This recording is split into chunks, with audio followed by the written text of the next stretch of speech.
Yeah. No, I dig it, and it's true. It's true. You know Yeah, what I'm saying? Shensia just got signed to like Interscope. Okay.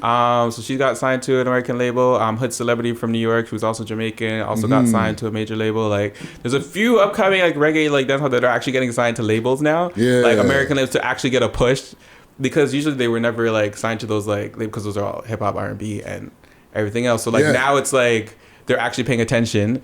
And now those artists are coming up to like be able to like make bigger push. So it just means more of us actually have a chance. Yeah. So I need them all to succeed. No, that's inspirational, because even like with the reggae music being a mainstream thing, a radio thing, or just music, I want to put it into, if I want to put it into one category, just to allow me for 1 second. Yeah. Culture. Like culture music, you know what I mean? And with that, I'm talking about music. Yeah, like I'm talking reggae, I'm talking about Afrobeat, like dancehall, soca. You know what I'm saying? Yeah. Stuff where people are not American, and you know what I mean?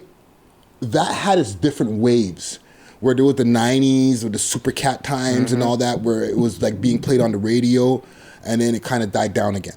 And then, you know, the times came back up in the 2000s with Sean Paul and all that. And, you know, that wave was in for a second, you know, Beanie Man. And then it kind of died down again. And now it's making a resurgence again, right? You know what I'm talking about. Yeah, and I'm trying to resurge with it.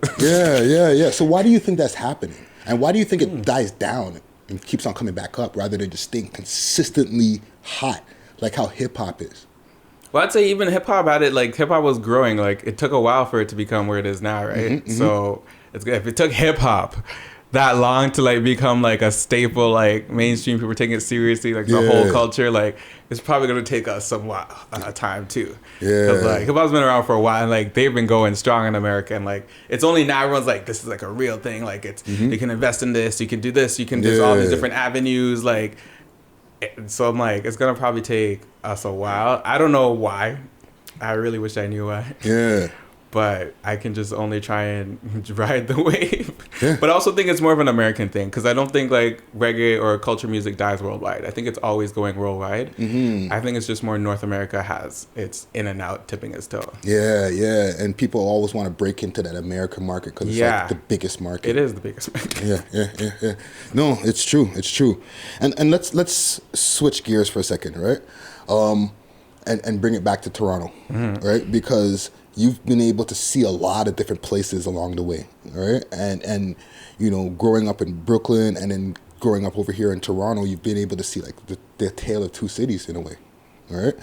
But with the way our city has become over the last couple of years, it's become way crazier than it's ever been. You know, like when you watch the news, it's like a murder almost every day, it seems like, right? For real.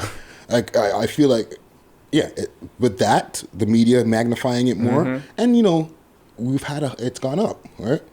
What do you think that we can do now in 2020 to reduce some of the way that the gun violence has been going on over the last couple of years? I'm not sure, but I mean, I think it always comes back to investing in communities.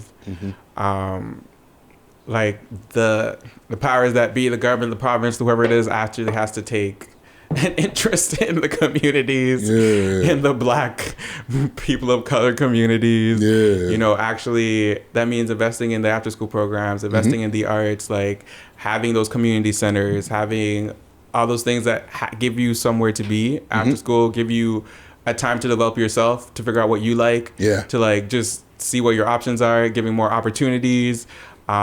Being more intentional in like creating those even work opportunities as well. Like there has to be like a very strong focus in creating that and sustaining it. I think that's the only way that it's gonna go down. No, we asked this question to all our guests because we feel like, you know, with the answer that we get from different people, we can at least put together some kind of a collage or something where we can, you know, when people see that, maybe we can find some solutions. You know what I mean? So I definitely appreciate that, you know. What do you see as your full glow up? My full glow up? Yeah. It's my new repeating question. Right? I've been asking this to people because, and before you even answer that, because please. When I used to be a rapper, right? Because I used to be a rapper, Friday Reggae Dred on Spotify,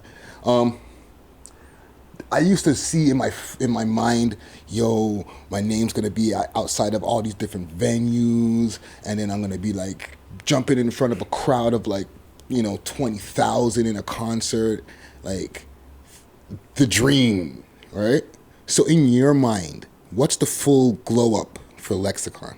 The full glow, wow, that's a lot. I mean, you want to hear the full glow up? Yeah. What do you see in your mind? Like, I see a lot. Yeah. I want to know. Okay. All right. Are you ready? Mm-hmm. Okay. Well, so one, I see the clothing line. Mm-hmm. I see the cologne. Nice. I see the sleepwear line. I also see the Afrowave Community Center. It also has 3 floors. It's a dance studio. There is recording arts. There is also like different learning workshops. Okay. I see more development in like, I don't know what area I'm going to pick in Toronto, but just to have a more increase of Black businesses in those areas. Yeah. Just to have more people selling either more cultural clothing, like different kind of products, like just more things that actually are for us. Yeah. I also see me having like a separate charity entity, using that as a way to like give back to the Toronto community. Like if it was up to me, I'd also create like a program for homelessness, because I feel like that's like one of the biggest things that like bothers me about Toronto, and I feel like we could do more about that. I would also be putting out albums, of course. I'll be touring. I'll be known in the UK market, in the Latin America market, and the North America market.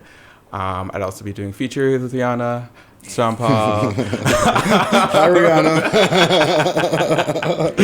And like all my other top favorite UK reggae artists. I just see myself creating almost like what Jay-Z is doing, like creating like an empire.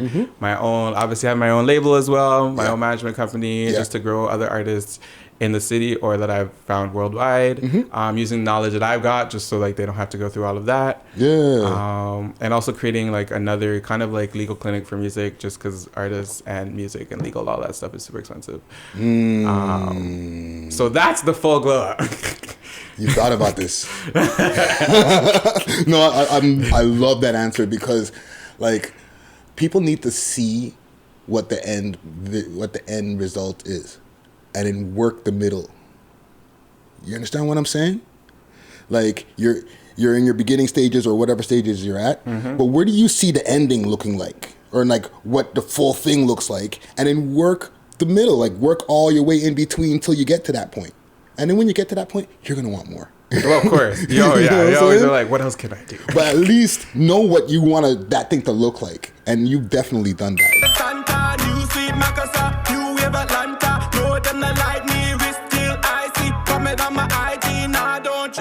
You know what I'm saying?